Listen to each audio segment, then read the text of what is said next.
Mohandas Gandhi, the original proponent of the fabric, once said, "Khadi is not fashion, it is a value."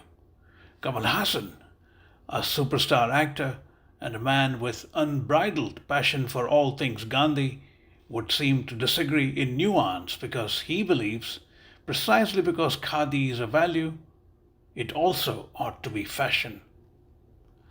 As the 65-year-old actor, now in his 62nd year as an artist, prepares to launch his own khadi-based fashion line, House of Khaddar, he thinks it is more than time for this versatile all-weather fabric to be projected around the world through his fashion line and with it carry the story of Gandhi's values.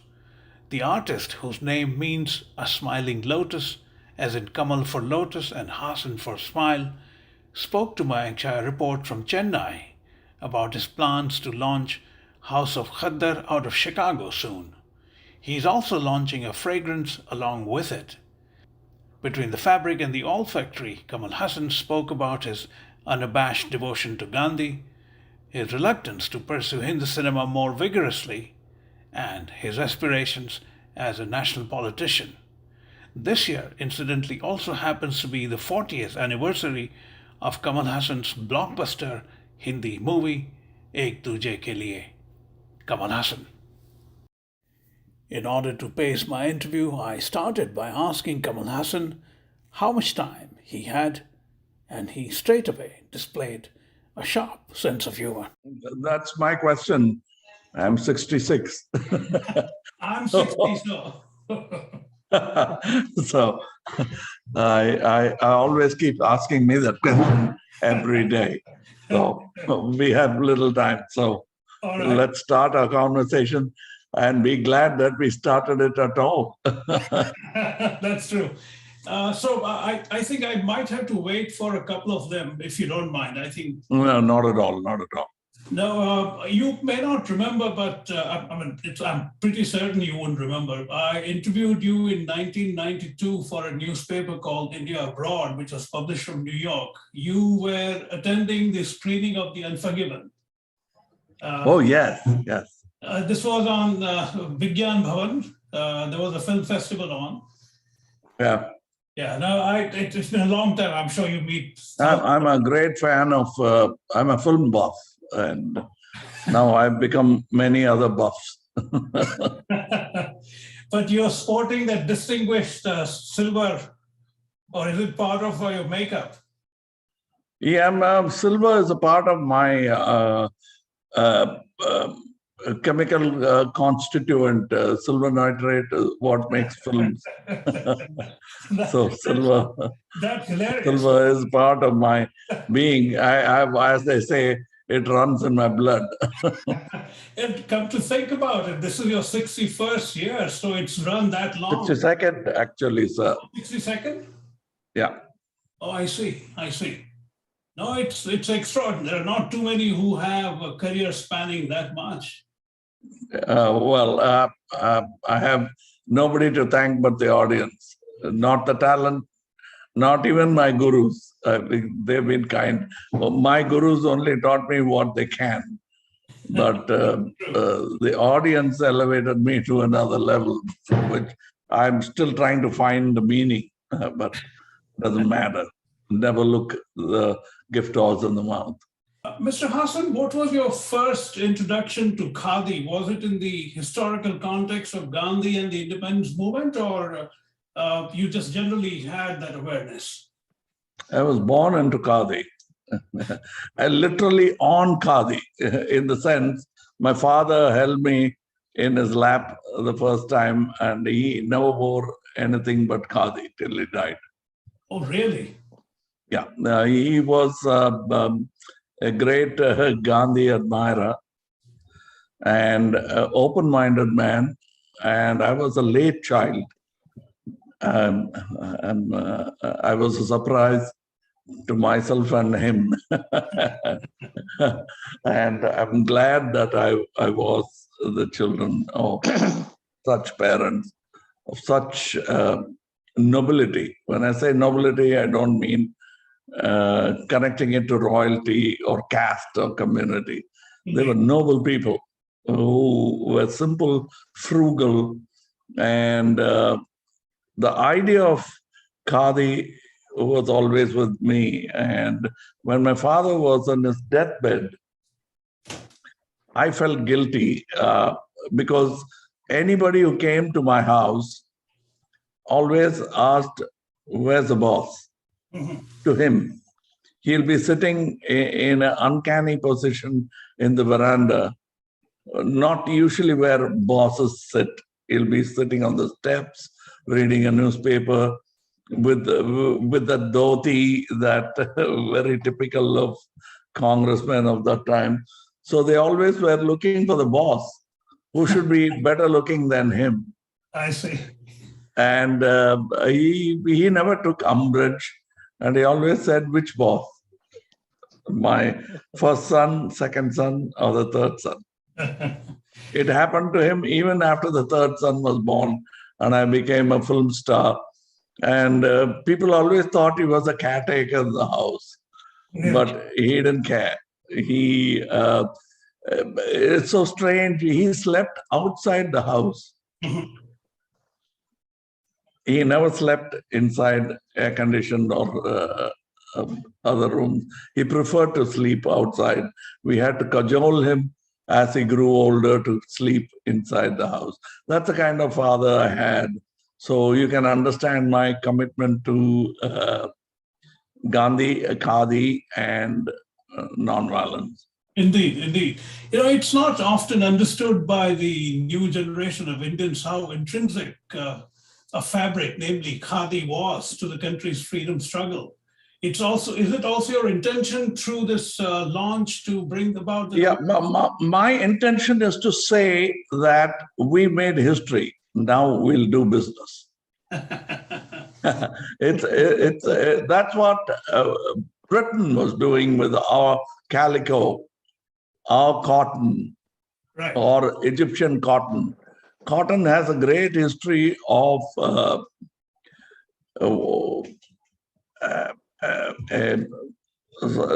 so many unjust and just things that happened. You have slaves who were created because of cotton. right. And I belong to a history where freedom was born because of cotton. I'm so proud.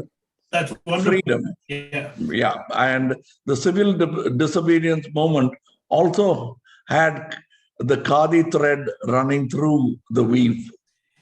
Maybe unintentionally so, you just gave me the tagline of your product, perhaps, that we have done history, now it's time to make business, something along those lines.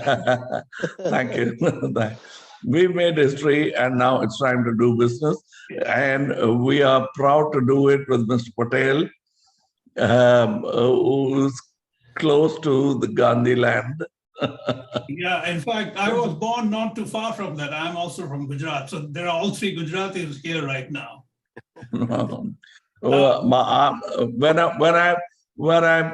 See, we are Samdis now. I'll tell you why. Because Gandhiji married into a South Indian family. Not he, but his children married into the South Indian family. So he was truly trying to unite the country. Indeed, indeed. Weave the country together. He's the biggest weaver that I have known in my life and history. Lovely. How lovely. In fact, you will not run out of these interesting metaphors when you talk about weaving and Gandhi and khadi and the country, right? Yeah, all my metaphors I learned from Mr. Gandhi and my father.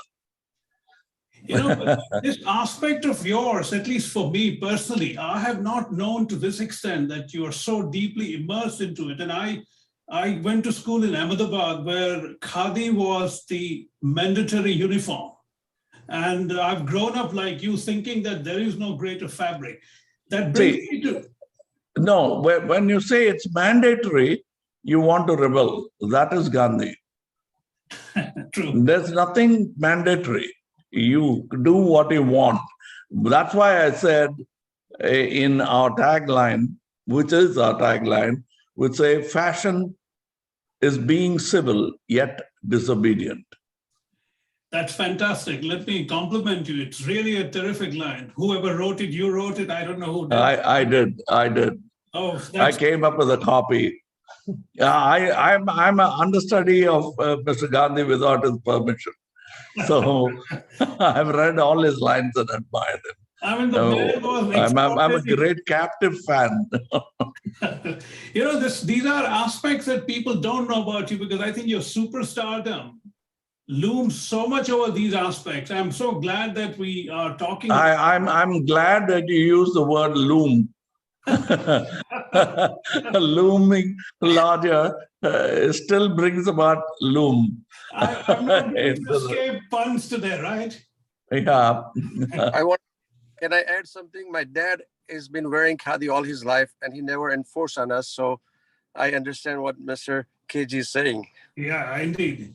No, that being a school, there it was required that people wear khadi. So to bring it down a little more to specific, why Chicago for the launch and not Chennai, for instance? Why not when Vivekananda can choose Chicago, why can't Kamal Haasan choose Chicago? But the two important facts, I wanted to start from the West.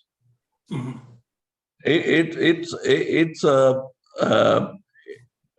I look at it as an Indian revolution starting, mercantile revolution, Right. starting from the West. And we are not in the fighting mode. We are nonviolent. Mercantile business means cooperation. Right. And Gandhi ji is about 200 years ahead of his time. Absolutely. Absolutely. And he can teach a few lessons to Wall Street and Arabia, which wants to now mingle with the world. And he already extended the hand with the Khilafat movement. Right. So he is a man who thinks how today's Arabia will think is Right. unbelievable. It is. I don't want to become. I don't want to turn this into a Gandhi Mela.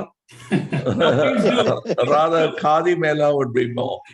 You suitable. won't find any resistance from me, because I have the same level of admiration for him. So, the sense of smell, or the olfactory, is a fundamental sense. What are your most cherished fragrances personally? I'm a rationalist. Let me introduce myself from the reverse end of what I became. I'll append what began my life. We came head first. So we have to sometimes straighten out. And that's when I became rational. But till 11, for me, prayer was very important. And I belong to a Vaishnavite family who sort of edged me on and encouraged me into prayer. So I think they overdid it because, like all obese children, I was overfed with religion. And at 4, at 4, I used to be sitting in front of God for 1 hour. And it gradually increased. By the time I was 6, I was doing 2 hours a day in front of God, chanting prayers. Mm-hmm. They had teachers teaching me the sloks, and we call it slogam in Tamil. Right. And that's how I got my first, I wrapped my tongue around the North Indian languages. Otherwise, I was a Dravidian boy. And those things I remember till 11. And those moments are precious memory and honest memories. I have a lot of contention and criticism towards spirituality and other things that exploit people, like imperialism. Also, religion has been exploiting people. I'm against both. Yet, my early primal memories are of that moment of prayer. I see. So what I think as very important can come with or without religion. That is sanctum sanctorum, Right. garbhagraha, as they call it in Sanskrit. Yeah. And it's deep inside your mind. And to quote my favorite man, not my father, but my great-grandfather, Mr. Gandhi, it is to say, I will not let anyone walk across my mind with a dirty feet. That's fabulous, yes. Yes, he is a great copywriter. I wish I had him today to write my movie lines because he could sort of spin lines up nowhere. He has no peers. Gandhi has no peers when it comes to pithy lines. Yes. One of the greatest writers India's had, Bernard Shaw, wrote about 15,000 pages, published 15,000 pages. Gandhiji's published pages are 60,000. Right. And there are young men trying to beat that record, but I'm happy that he set that record. And we represent that history, that spirit, and people sometimes accused him of being a Baniya. Yeah. What's wrong with that? Nothing at all. Now I've joined the family. Fragrances have a long history, sometimes even centuries of having been around, and they have remarkable associations in people's mind. Given your penchant for perfection, what would you like your fragrance to accomplish? I want them to remember. That's why the line is called Memo. Right. Memoir, something you write from your memories. Right. And Roman gladiators left their scent for ladies of noble birth to wear as a scent. They left their sweat and they mixed it into that. Men who especially defeated gladiators sort of gave off pheromones, which was about life-giving, and they added it to the concoction.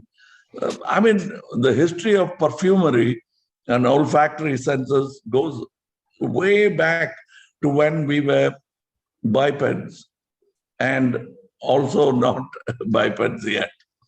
The olfactory sense is what led us to the road from the tree. Mm-hmm. And then from war to agriculture. Right. We didn't like the smell of blood. So much blood and decay around us. We stopped being cannibals. Right. So we still have all those layers in us. So nostalgia tells us our history and makes us proud, sometimes makes us sad. But we like all those emotions. Right. We want sadness. Sometimes they want to cry it out.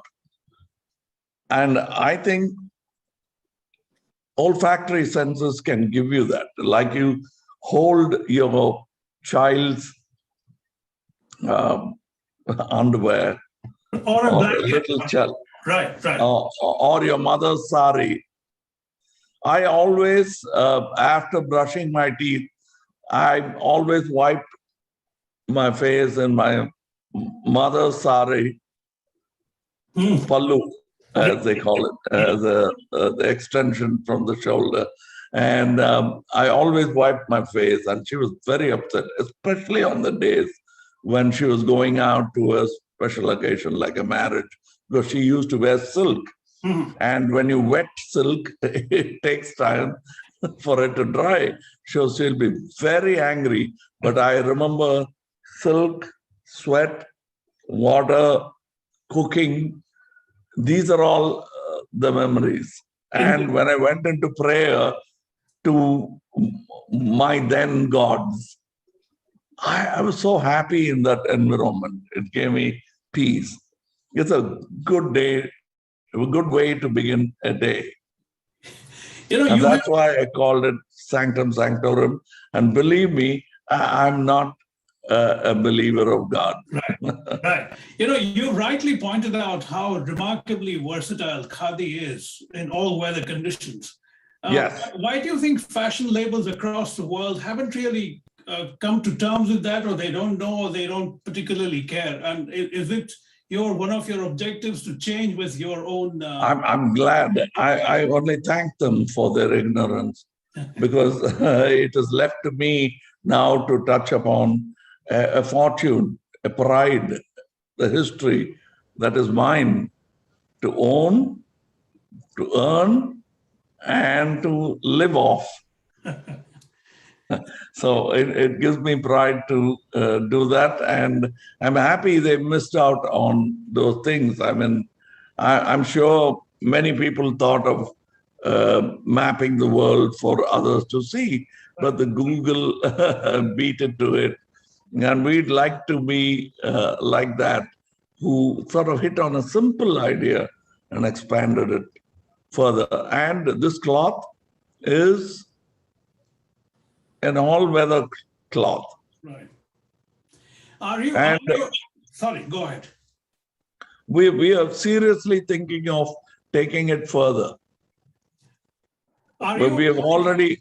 we've already done corduroy, and we are very proud of it. And I'm a great fan of corduroy material, and to even realize that we can make corduroy or khadi gave me goosebumps.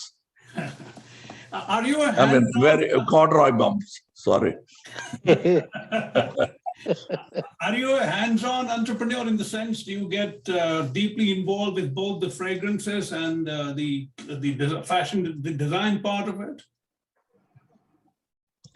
See, good businessmen are visionaries. Good visionaries may not be good businessmen. Right. So great vision may not make a great business, but a synergy of it could. Right. And I'm proud, happy to have found Mr. Nick Patel, because he adds that kind of power to that vision. Right. You know, I have a colleague, journalistic colleague, Hemant Brahmbhatt, who might have a question. And after that, I have just 3-4, if you don't mind. Yeah, hi, Mr. Hassan. How are you? I'm fine. Thank you. Oh, okay. So, yeah, why choose only khadi business like a perfume and khadi? So, why don't you more in the movie business? I beg your pardon? Why don't you get into more movie business? Like nowadays, there is so many OTT business and other businesses. Why you choose other khadi and perfume business? Oh, well, that's a question they would have asked Mr. Mohandas Karamchand Gandhi also. When your father sent you to inner temple to study to become a barrister, what are you doing with this nonsense with fighting for Africans? What is your reason to start this Congress, be part of this Congress party and make a difference? Why freedom movement? You're born into a mercantile family and you were educated to be a lawyer.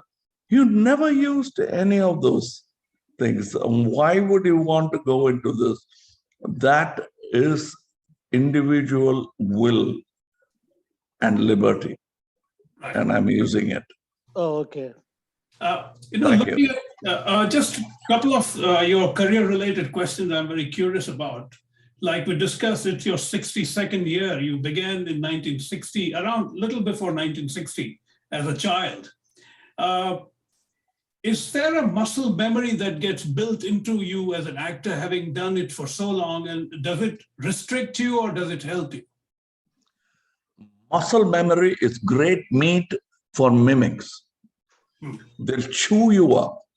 If you are going to live on muscle memory, mimics will chew you up because they'll know every muscle movement and they'll mimic it.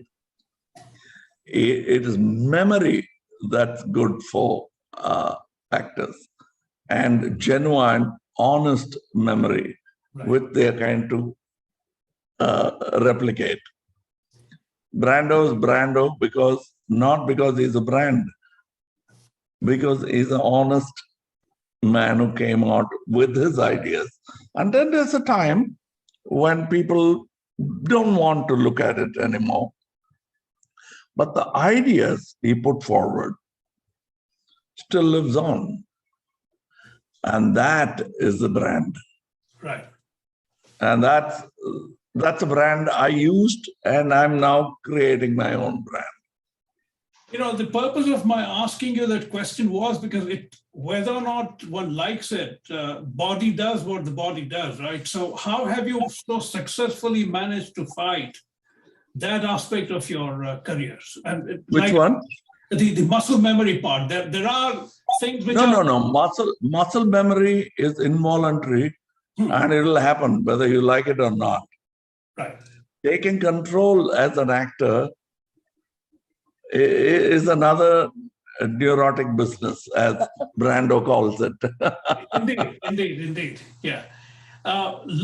Once again, looking at your very long and distinguished career, from acting to directing, from writing to composing, and from producing to even makeup, was the progression from the one to the other organic or calibrated?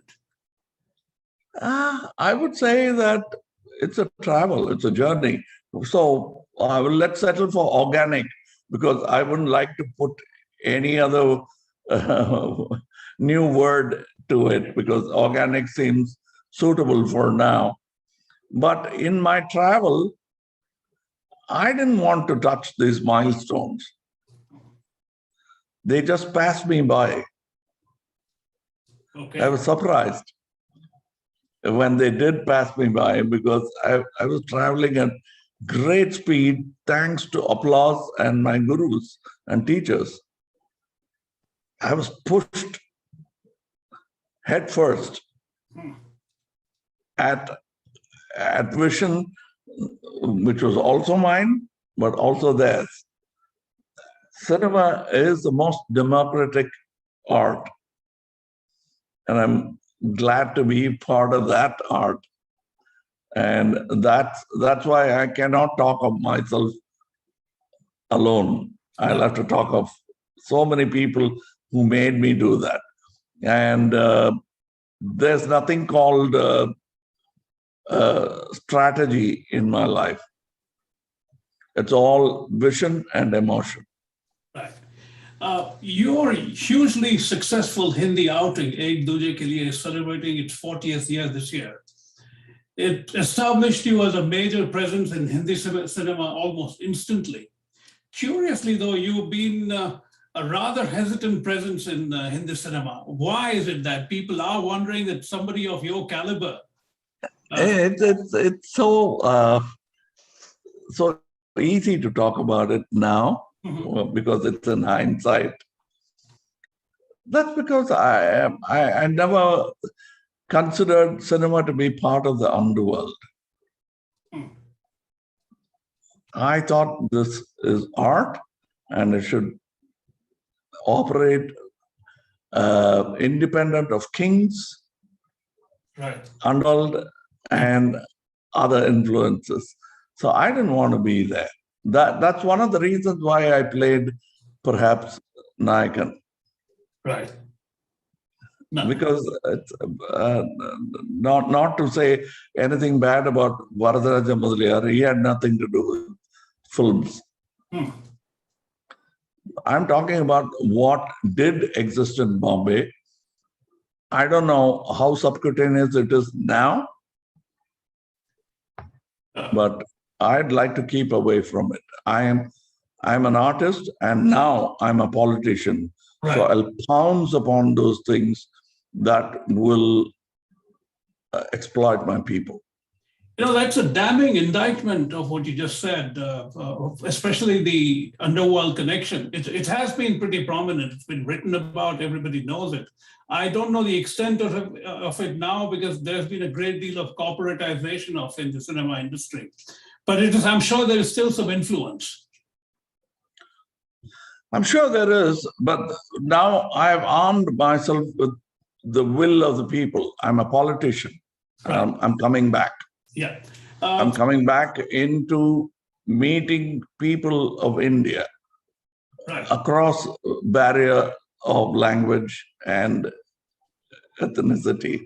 I'm coming out to reach out to them.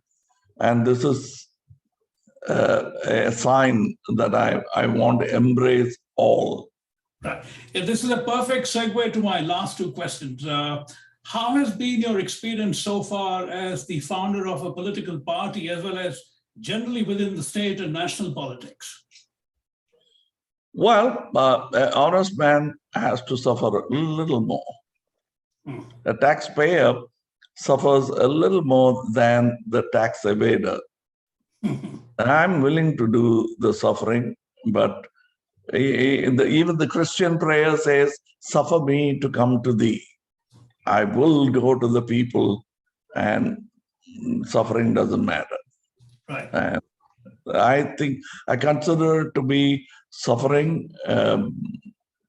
imposed on me by corrupt politicians. Right.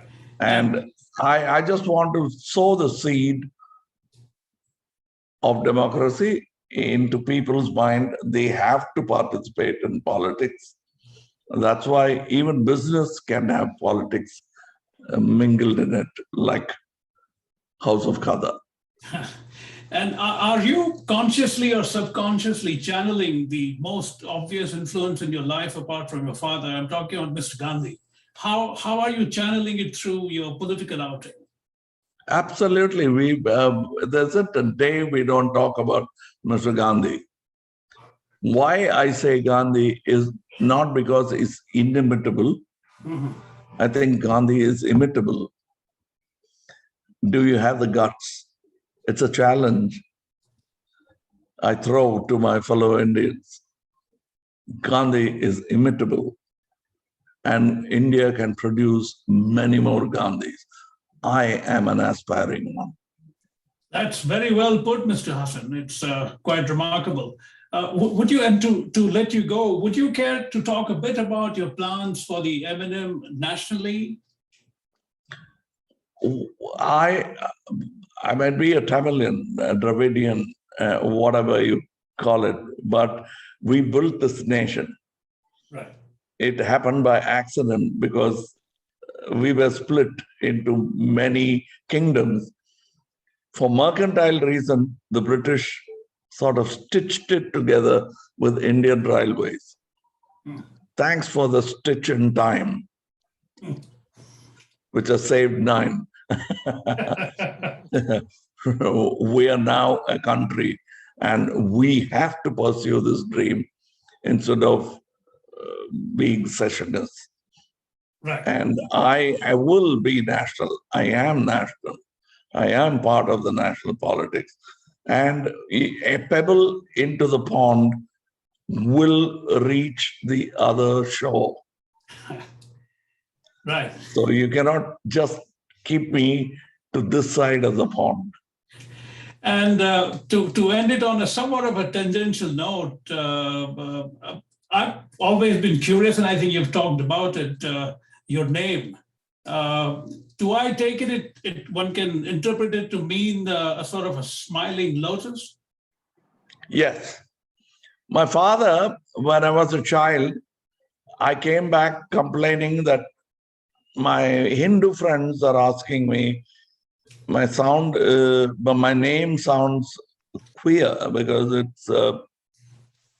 it sounds like a Muslim. Right. So what do I say? My father just smiled and said, just say, could be. I said, I can't because I'm not. So you say that I named you. So what if they mistake me to be a Muslim? So that's fine. That's the family that I was born into. That's why I'm a proud Indian. And that's what I'd like my grandchildren to be. Proud of being an Indian. Doesn't matter. Caste and community and Right. the Chaturvarna doesn't matter. That's the dream of Gandhi. That's the dream of Tilak Saab, Ambedkar Saab, and now me. Whether I am of the same ilk or not doesn't matter. But I come down that line. On that grand note, Mr. Haasan, I want to thank you so much for your time. It's been riveting for me. Hopefully, when you're in Chicago next, it would be an absolute pleasure to meet you, and we'll do a rather broader, more substantive conversation. Absolutely. Yeah. Absolutely. It's been a pleasure, and thank you so much for your time. Thank you. Thank you. And thank you. And Mr. Patel and Hemant, I want to thank you very much. Thank you. Thanks. Thank Bye-bye. you.